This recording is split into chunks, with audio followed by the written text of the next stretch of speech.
This is in response to my video about comparing Italy, Spain, Portugal, and France. And they're saying when you don't speak the language, they're all the same. So focus on where you want to move and contribute the most.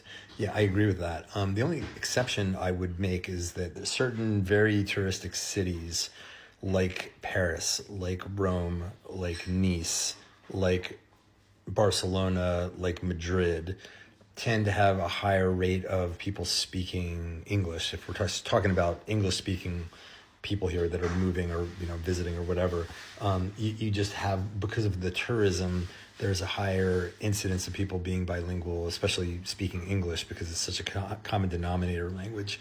Where, for example, if you have Dutch people or Germans or whatever coming, they also will end up speaking, if they're in France, English to each other as like a bridge language. And I've talked about this before. So that's the only exception I would say is like, and I'm not saying to use that as a crutch and be like some people I know around here who are just like, I'm just not even going to learn it. Because I mean, in a city like Nice, you can literally get away with not knowing French.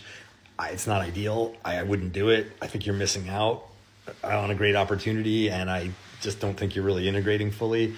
But you know what? Some people are also just not gifted with language. Some people like languages like learning calculus. It's just really, really difficult. So I'm not judging them, just saying like where you're able to do it, I think you should. But it's nice to have that ability to have training wheels where the local populace are for the most part in a touristic economy, a touristic city, able to speak your language until such time as you get good enough to be able to hold conversations in their language.